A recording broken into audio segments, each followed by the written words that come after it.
And welcome, everybody. I'm so glad to see you today on TNM Coaching Unplugged and on Soren Todorovic Interconnected podcast. And today we have a special guest.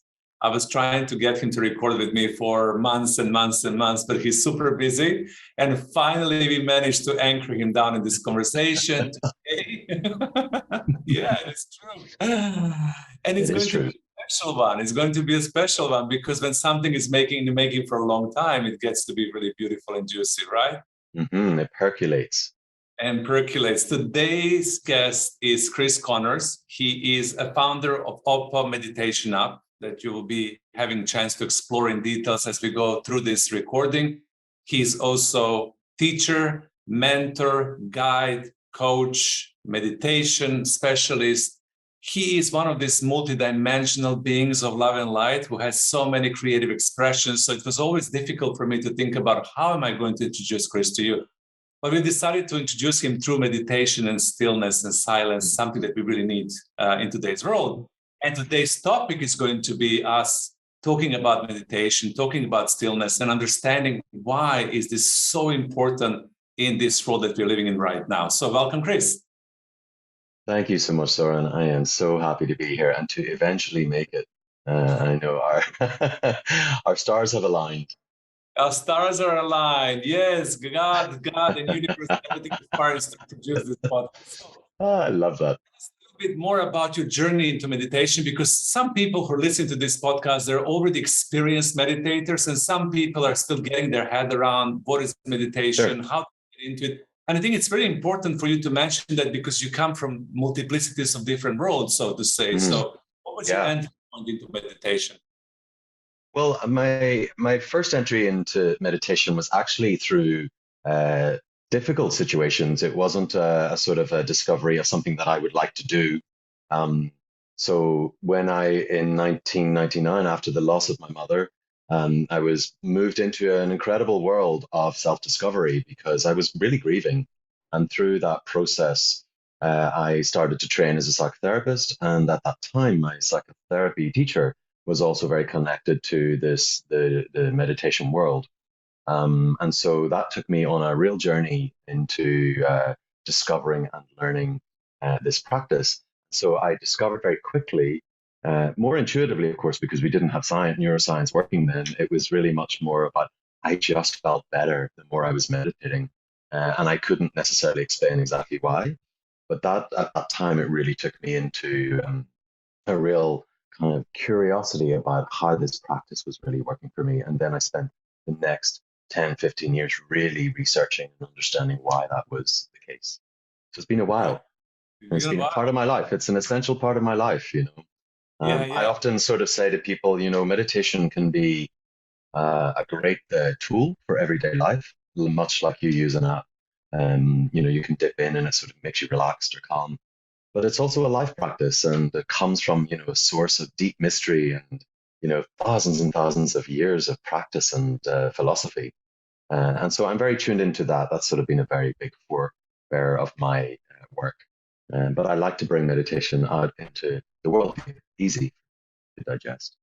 And I think that's the key, that easiness, you know, that doesn't need to be serious practice that you really have to work hard to get your head around, and then you struggle. Eventually you are able to meditate. Yeah. And nowadays, what you're offering and what we all need to offer is that ease into the meditation, right? Yeah, absolutely. I mean, my thing is that, you know, our mind is a very complex space, and meditation is actually a very, very simple practice. And so it's about how do you actually let complexity align with simplicity. And when you do that, that's when you discover the sort of the true fruits of meditation. But that kind of alignment can sometimes be a bumpy process. There's a little turbulence on the way. The mind, you know, our mind just loves attention. It just wants to put attention on many, many things. And meditation is about bringing attention to very, very simple things. And so that's the training. And I always say meditation is a training. Yeah. It's like practice that you entrain your mind to still down, to, you know, focus, to be present in the moment, right? It's more about mind. Yes, it is. I mean, I would always just, I mean, I would say that and describe meditation as it's a training to discover the true perspective of life through the lens of the present moment. And that is a kind of my way of seeing it. It's how do we enter into present state, which is in essence our truth. How do we stay there and expand into there? And once we're in there, the fruits and benefits and the joy of life actually comes from there and that place. But that's kind of also, it takes time. It takes some energy and effort to know how to enter through those gates sometimes. Yes, so how to enter into that present moment, it's one of the Yes. most important elements of meditation, right? Yeah. Yeah. Entering, dropping, there's a lot of sort of there's a lot of talk around meditation, that we must sort of not have any thoughts and, clear our mind. And, that's not really how it works. Truth is that it's really deeply about an observation and acceptance of whatever is. And that's what, we were talking earlier about stillness and stillness in the noise. That to me is the premise of this work. It's about how can you live in unity with everything that's going on, regardless if it's a sort of positive or negative thing. That brings the relaxation. It's not sort of getting rid of everything in order for you to have a sort of a clear space. It's about full acceptance of an ongoing reality that's forming in front of you. And for me, what you're sharing right now is so refreshing because when you are fully able to witness yourself, to witness your thoughts and feelings, whatever comes within the meditation space without trying to get rid of it. Because for me, when I was taught to meditate, it was all about stop your mind, Right, stop thinking, do not have any thoughts. If you have thoughts, try to manage them, let them go, delete them, right. brush them off, and then try so miserably to be in this very present moment right now. And I really struggled. I was like, oh my God, how am I going to get myself to stop thinking? Yeah, exactly. And that already is just producing more thinking, right? Think about it. If you're thinking about your thinking, then you've got a lot of thinking going on. So, really, the point for me is that the more that you relax your attention and that you create a relationship with your thoughts, at that point, you're able to actually allow them to be and to gently drop in to a calmer situation. And in fact, those thoughts begin to disappear. That's really what happens. By You can't themselves, make them right? disappear. So I always, yeah, exactly. So in my meditations, I always, we all meditators will talk about thoughts and breath because thoughts are impulses that come naturally into our system, and breath is our natural physical energy in our body. These are the two things that we cannot switch off automatically. They must find their way to dissolve. And when they dissolve, our whole system then becomes in a united state. It becomes into full alignment of the present moment. And from there, we start to experience a completely different sense of self. So I'm just going to ask you, what I know a lot of people will ask when they listen to this podcast, and they would say, but Yeah. how? But how do I How? get that state of when everything dissolves and I'm not really struggling with my mind? I'm not trying to let Mm, go of my feelings, mm, because a lot of the people that I coach and talk to, they really, really want to meditate and they sure, try sure. and they feel and they I try and know. they feel, and there's this question, but how do I get there? I mean, I know this is a big question, but what would you say Well, on it's that? it's it's it's actually not. It's really is a training. It's practice. It's practice and practice and practice. And Mm. within practice, what the most important question that you need to ask yourself is why not judge. Of course, it's very difficult to not judge yourself when you're in it because you can see yourself judge yourself. So, but it's actually really, really important to ask this question: where am I putting my attention? Where am I putting my attention? And whenever you start going with that, then that's where you notice most of the time we put attention into our thoughts with beliefs and all these different things as it's moving on. But actually, meditation is always asking you, that's why it's come back to your breath. It's about diverting your attention into your form of breathing, one, so that you breathe better. And of course, that's just good, more oxygen to the brain. But what it's actually also doing on a neural sense, it's actually relieving the stress area at the front, the prefrontal area of the brain. It's allowing a more neuroplastic experience of the brain. So the brain starts physically changing and moving at the same time. Our thoughts then start to become much more dynamic. And actually, from that sense, our brain begins to like what we're thinking in a way. And what we need to do from there is always use breath as the go back to. So where do you put your attention? And that's why we'll always say, remember to breathe and breathe in and breathe out. It's so simple, but actually that's where our attention wants to go because it will activate new experiencing, even new thought patterns, new feelings, new hormonal situations. And that's the power of the work. So when you go into I can't meditate or it's difficult, you've already created a thought system that you're going to attach to every time you go and meditate.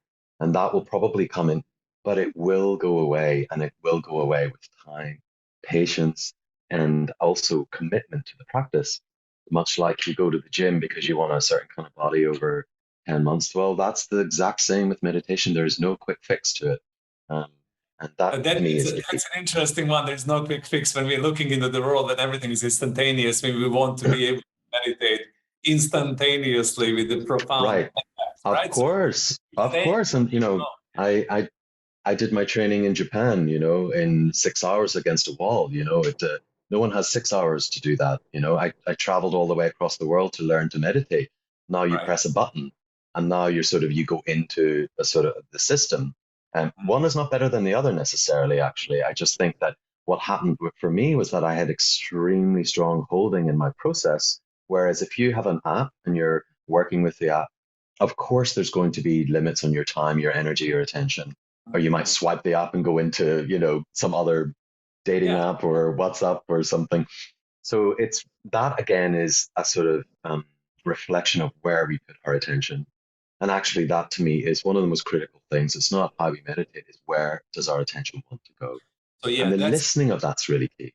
yeah. Go ahead. Sorry, to interrupt you. Listening to No, I'm what just saying the listening of that within that question is so potent and powerful because when you ask yourself right now, where does my attention want to go? It's just so powerful, and you will notice and you will see. And that's the power of this kind of observational work. yeah.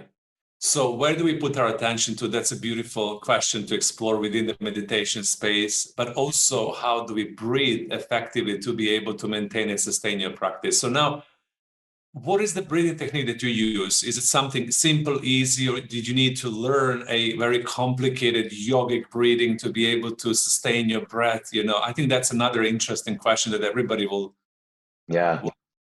Yeah, I mean, I learned through a whole series of modalities of breath work and deep sort of philosophical teachings, and then how you apply them into your meditation experience. So you have the very physical world of breath work, and then you have different techniques that you use. Because the thing is, when you discipline your mind, it's able to structure new forms and new learnings. So the thing is that maybe in life, if you get to the first section of just finding a way to let the mind be much more rigorous and disciplined, Mhm. um, that might be enough in life, right? But I was training to go much further in those systems to then go into deeper knowledge-based systems. So they were working through different realizations, different techniques, visualizations, and really working sort of with very expansive elements. But I had to do a lot of groundwork to even go there. And I can tell you now in my busy life as an entrepreneur, I still would have to get through those ceilings again to go back into that space. It's not an immediate access. We're Yeah, yeah, topped up with thoughts and stress and all sorts of things. So it takes time. That whole process took years. yeah. But I guess when people begin or start or practice, the Yeah, most important thing is to find their own breathwork practice so that they it's can it is get the it. most powerful thing in life is become connected deeply with your breath. It is for so many reasons. One, it's of course it literally is your life source on a fundamental level, on a basic level. With no breath, we are nobody. And it is literally that meeting place between life and death. So it is to be, it's precious. And so, most of our day when we're in our thought processes, we're probably breathing at about 45 to 50% capacity all day. And so, even just the remembering to breathe in our body, our whole body is pulling oxygen into the blood, it's energizing our system. That's just physical. And I would say, on the most simple level, 10 breaths that are just fully conscious in a day are a good start as any, not necessarily even learning to meditate or anything, just getting with your breath and really going as far as you can to acknowledge that it needs to go deeper. And watch your day change. When I breathe deeper and I'm really fully in my breath all the time, my day's different. It just is. Mine too. Yeah, You're absolutely right. Mine too. It yeah, completely transforms everything. Even if you're struggling or you're under pressure or you feel tension in your body, you feel the stress is building up. When you consciously start breathing, you slowly step that's back right. into center. Well, when you breathe in, your heart rate rises. And when you breathe out, your heart rate falls, right? If you're breathing in and out an equal distance, you start to regulate your heart rate at exactly the rate it needs to be. And then from there, of course, you're working through all the biomechanics of the body. The brain is responding. Everything is working really well. And that's the ultimate, really, is to just get into that mastery of breath to regulate your system, your whole system. We also talked about how do we move meditation into really helping us navigate through this digital world that we're living in right now. Mm, And I know that mm, you're really uh, big with your thought leadership and your ability to understand how stillness is really necessary right now. And I know the stillness is mhm, also part of meditation. So mhm. talk a little bit about stillness and why do you believe stillness is so important and how stillness supports our life and how can we use stillness and silence Mhm, mainly to be able to mhm. Right. exist in a much more present way. Yeah.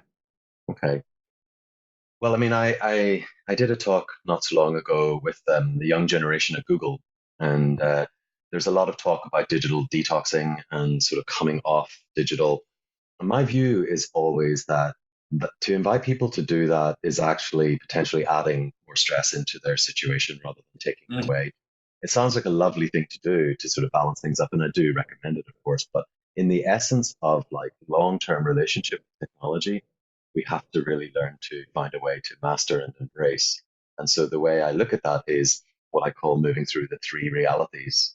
And the three realities for me are our natural reality, so the physical matter and nature as it is, our inner reality, which is where we go into the inner mechanics and inner technology, and then the actual virtual reality, which is, of course, the world and digital reality, the world that we're living in. And it is a paradigm. We do live in it. And, you ask anyone in the young generation, they live in that reality.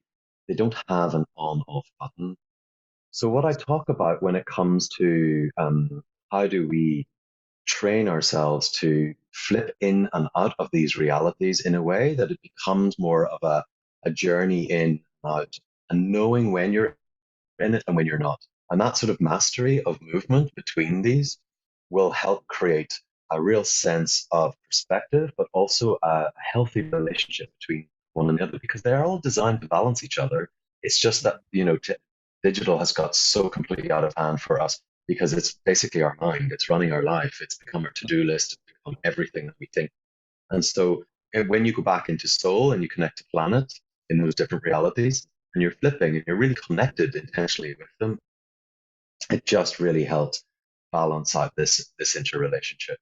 So where I kind of look at stillness and the sort of the meditator in all of that is that to me, to find and really achieve stillness in life is to be in the rhythm of all rhythms. That means it's like the being completely connected to the way everything is just as it is without needing to change any of it.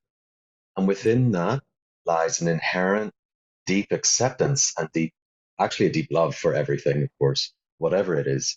And there's no fight, there's no resistance.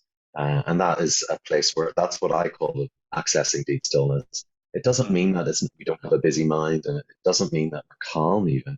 It's that we're in that place of an acceptance of all it is. And from there, you can make choices. That's the beautiful thing about it. Because when you get to a real still point in life, and meditation is one of the fastest accesses to that. When you get to a still point, you can make different kinds of choices. So I have this mantra that I call be still, see clear, go create. And I feel like that sort of when you find stillness and you drop into stillness in the way that you can, you find new clarity, new perspectives, new insights that you can then make choices about and really activate in your life. And that will take you on the trek. But it comes from that inner awareness and that complete sort of acceptance of things that are rather than things that are born from not being enough, not being good enough, trying to win, all of those different kind of motivations that we have in our psyche, which often drive us. If we're able to just accept that they are there and actually head into that zero space, something.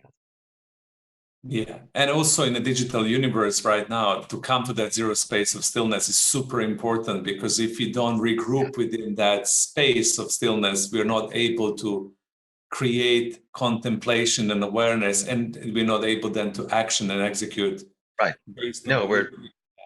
yeah. So when I look at it, I look at it as being more in the mind. The digital space is an absolute kind of mind field, literally. Not just a minefield, but a mind field. And it's literally, if you want to enter into the space of the mind, it's the best place to go right now, right? It's fun. But if you can see that it's completely and utterly dominating these different realities, then it's time to step back. It's time to go into the inner world for time and start balancing that out, or spend time in the world and be in the world. And look at that sort of shift every time. It's a balancing act rather It's than a binary act of on off. And also it's balancing with the power of your heart. And again, what I know about Mm. your work is that you're really inviting people to step into that sacred space of connecting to Yes. their heart and really Yeah. using the heart intelligence to kind of balance the mind. Yeah. So Yeah, yeah. I do. For me, it's the heart is the master. I think the mind is a beautiful tool, but it can often be extremely foolish, and often it's not something that you would want to always trust. But the heart is always, always in mastery, and I think right when that space is at work, you're at your most powerful, you're your most present, you're at your, you're literally radiating your energetic field. Your electromagnetic field is 3 meters, I think, around you from the heart. Yeah. Yeah. So when it's in its full capacity, we're constantly in that zone. So to me, it's every reason it's the ultimate place to go, Yeah. matter of the heart.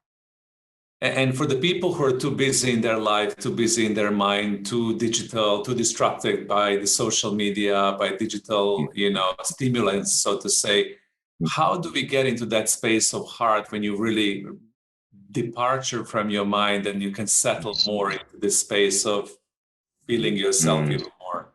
What's Yeah, I your mean, practice well, to? I mean, there's some really, really simple ones. So, and there's a lot of stuff online that you can find or through books.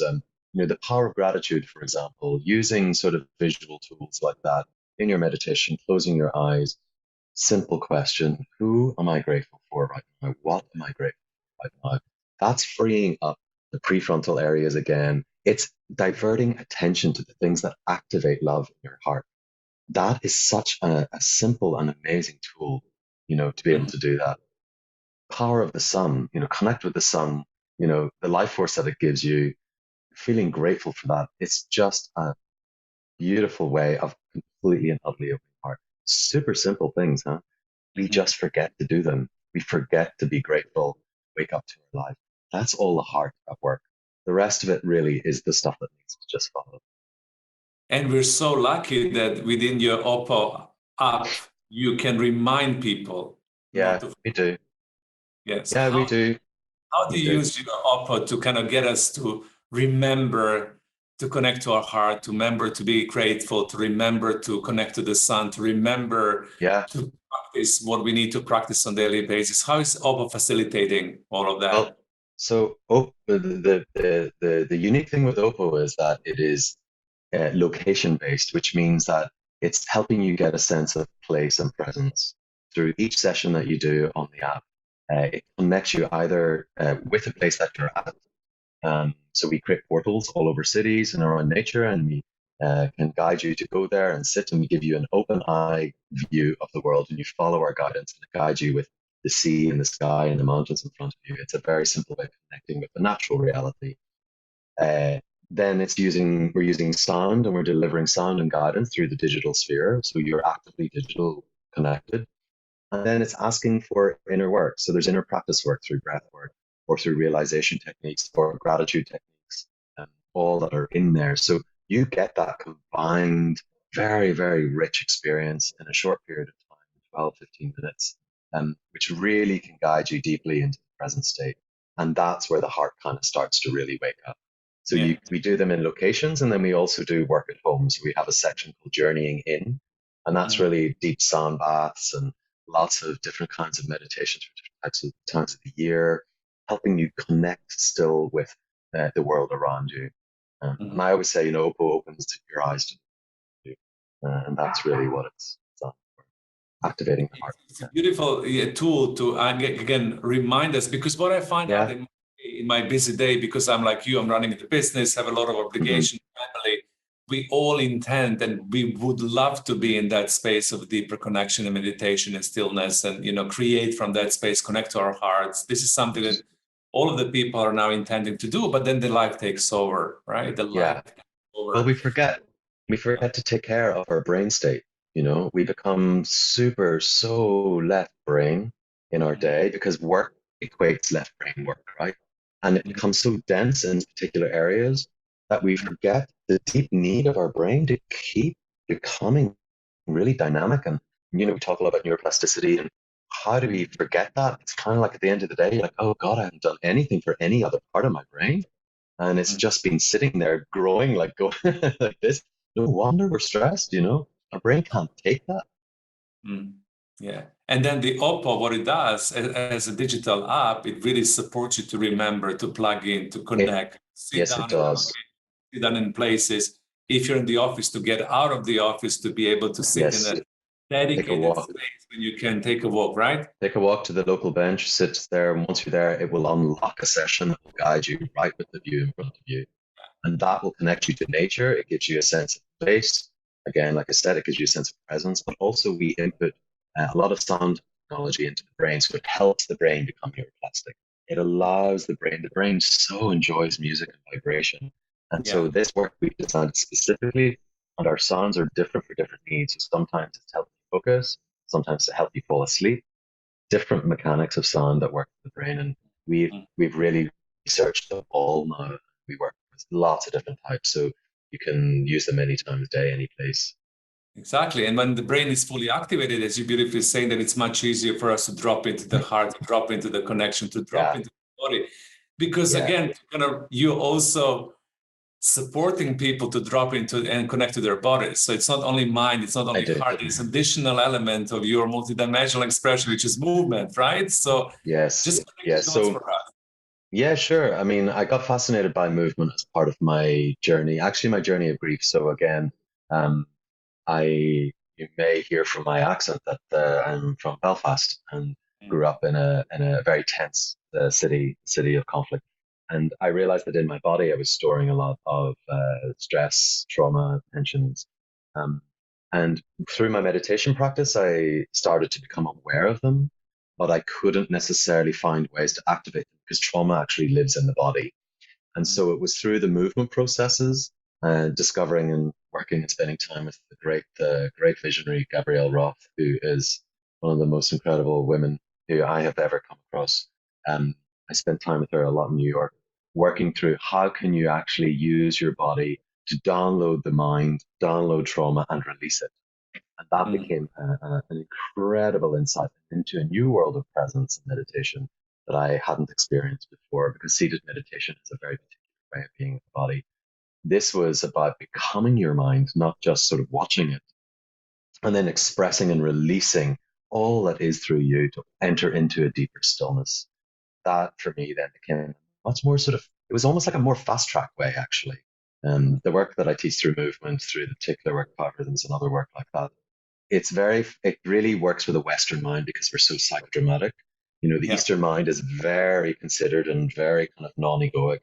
We are dramatic and we're emotional. We're full of all of that stuff. And so this work really is good for the Western mind. I wish everyone could access that kind of work for themselves. It's Yeah, just such a but I guess it's also important to mention that we need to take our body as well with us into this journey of transformation. Because if you meditate stillness, yeah, get to the yeah, heart, it's absolutely wonderful. yeah, But the body, it's not there. If the body is right. not to No, the move body is different rhythms, it's yeah, Well, the body is more enlightened than the mind, yeah. because the body cannot lie. The body is just truth. And when you think about that, the fact that we can do something to change it or move it or use it, it's a true alchemist for our spiritual journey. And so, I would never advocate that people would only just sit and meditate over time. That actually can be quite torturous. Um, But in the app as well, we're building quite a lot of movement sections and bringing in more movement modalities because it's especially now in these times, this is the perfect kind of medicine for this time. Ways of accessing, and it's all yours. You have all of it. It's your resource. That's the amazing thing. You don't need anything external. And that's the real beauty of this kind of work. I would love to leave audience with that. You don't need anything external. It's all inside of you, right? It's all up to you. All of it. Your every single thing that you do is through the natural ecosystem. You know, whatever you put into your body through nature becomes nature and moves out as nature. Whatever comes through your body, to your mind and good thoughts, it becomes a healthy body. And the body will tell you. If it's not, it's not. So it is the great resource. It is our greatest place we can go. So do you have any exercise or any final thought, anything that you would love to leave audience with, something that we might all practice after listening to this podcast, anything that comes to you spontaneously? You know what? I would just love to leave you with that question, that you could ask yourself every time. Where am I putting my attention? This one is really profound. Uh, it's a practice. It's an inquiry. So what I would say is, if you want a little bit of practice in there, I would say take 5 deep breaths first. So focusing deeply on your breathing and just releasing. So you're activating some sense of presence, and then allow that question to come in and just notice where your attention wants to go. And play with that. It's playful. It's actually fun because then you Yeah. can start to really bring down where the mind is back into breath. So 5 breaths, question, and then just close with breath. Always breath. Thank you, Chris. Thank you. I'm sure we're going to get to more of this in-depth conversation with you as we go along with this podcast. Anytime. Thank you so much for coming today. I told you this is the elevation conversation, something that really helps you to elevate your mind, to elevate your heart and your soul and your body to the next level of itself. It's a space of inspiration. So I really hope that you got inspired today with our amazing guest, Chris Connors. We're going to drop all the information about Chris down in the description of this podcast. But for time being, if you want to know more about Oppo app, go to www.oppo.world to find out more. How can you use this amazing app in your everyday life? Thank you, Chris, for joining us. My absolute pleasure. Have a beautiful day. Bye.